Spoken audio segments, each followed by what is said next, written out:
शुभोदय बच्चों, आप लोगों को कल बताया गया है ना, नाना साहब की पुत्री आदत हो गया। कौन है वो? धुंधु पंत की बेटी है वो उन्होंने क्या है, अंग्रेजों के विरुद्ध बगावत फैलाया है। वो आदमी को भी वो क्या है, वो पकड़ने के लिए वो उनके किले को भी उन लोगों ने हस्तगत करने के लिए कोशिश किया, लेकिन वो आदमी तो पकड़ में नहीं आया।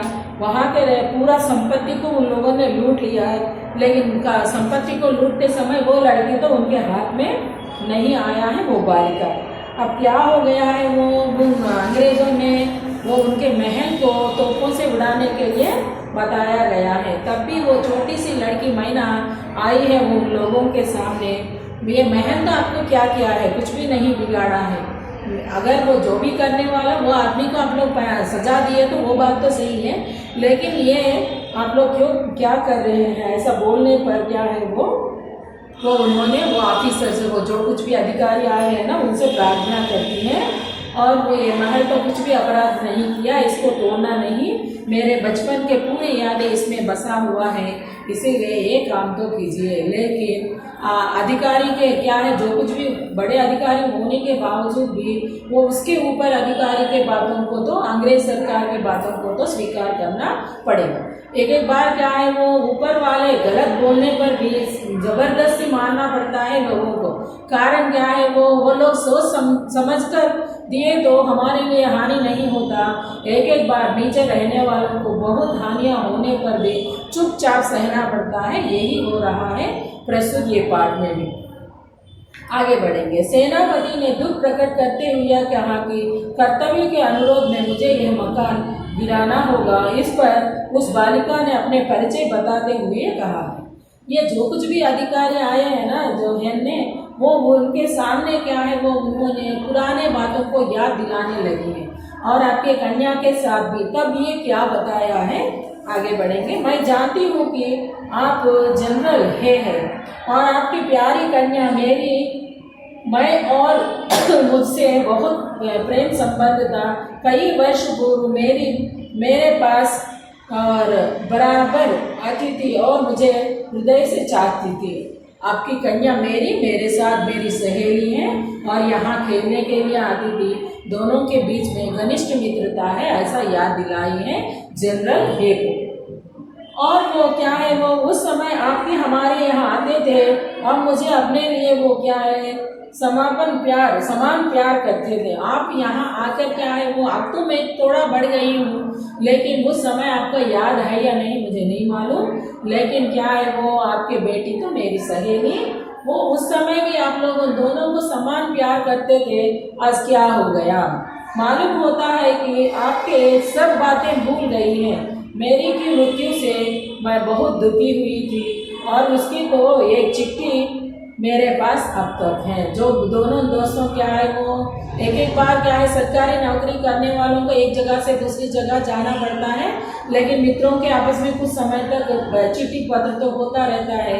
ये इनकी बेटी ने वो क्या है, वो ये कन्या को राजकुमारी मैना को तो पत्र लिखी है।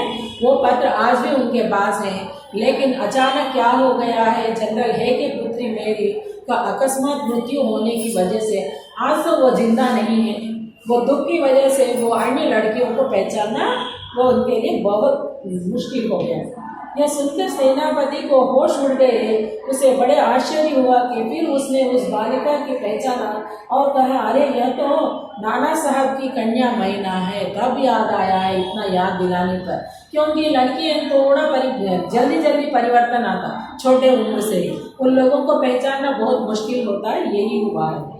सेनापति ने कुछ क्षण ठहरा कर बोले, हाँ मैंने तुम्हें पहचान लिया कि तुम मेरी पुत्री मेरी की सहचरी हो, किंतु मैं जिस सरकार के नौकर हूँ उसकी आज्ञा नहीं टाल सकता, तो भी मैं तुम्हारी रक्षा का प्रयत्न करूँगा। और इसी समय प्रधान सेनापति जनरल ऑर्गन ने वहाँ पहुँचे और उन्होंने बिगड़ कर सेनापति से कहा कि नाना का महल अभी तक तोपों से क्यों नहीं उड़ाया गया। और इससे बड़े अधिकारी आए, सेनापति, ये तो जनरल है, उससे ऊपर है सेनापति, वो आकर इनको ऊपर भरसने लगा है और अभी तक मेरी आज्ञा का उल्लंघन क्यों किया गया है। वो बहुत जलते हैं नाना साहब से, इसीलिए कैसे भी उनको मारना है तो क्या है, उनका जो कुछ भी संपत्ति है उसको सर्वनाश करें तो वो शरण में जरूर आता।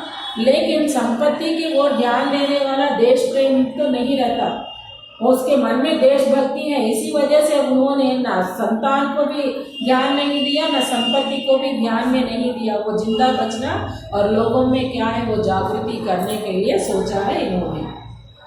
सेनापति है ने विनय पूर्वक कहा, मैं इसी फिक्र में हूँ, किंतु आपसे एक निवेदन है कि किसी तरह नाना का महल को बचा सकता है।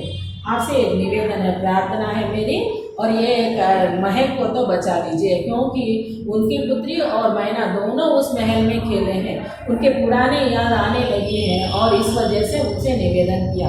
लेकिन वो सेनापति तो सुनने के लिए तैयार नहीं, और आउटरम ने गवर्नर जनरल की आज्ञा के बिना यह संभव नहीं है।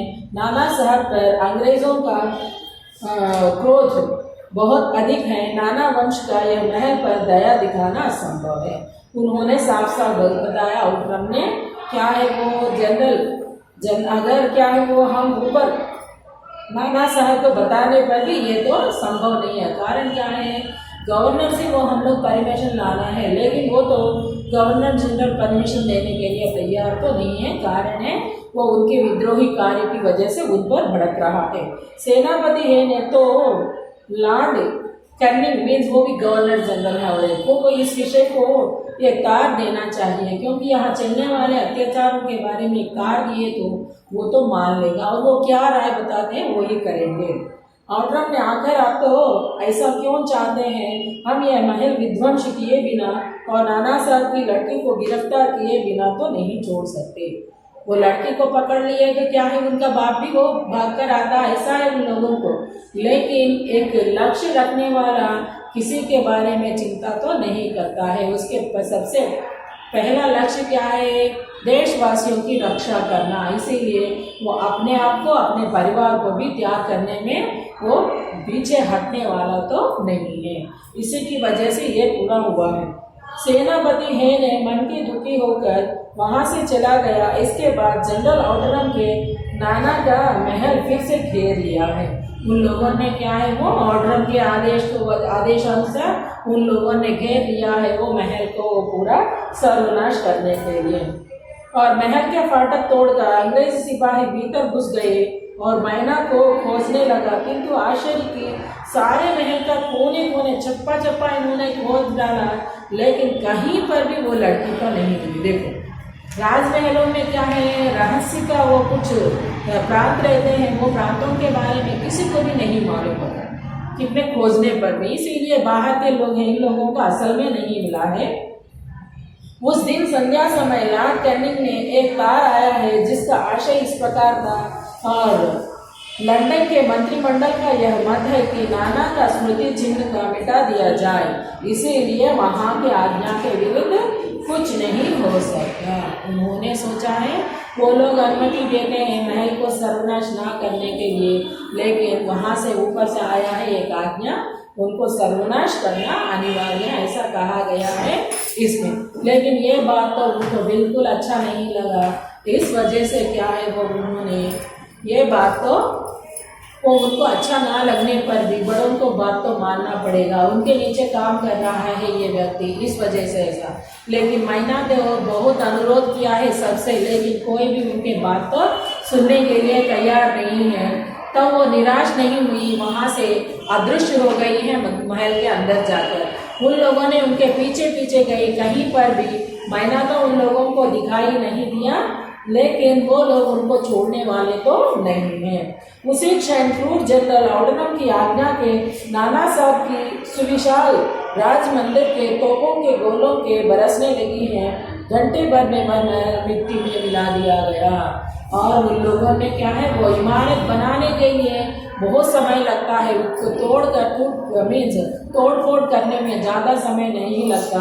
इसका उदाहरण है ये महल, राजमहल, ये पूरा हो गया है। लेकिन वो उनके हाथों में ये लड़की आता या नहीं, अगले कक्षा में बताता हूँ बच्चों। धन्यवाद।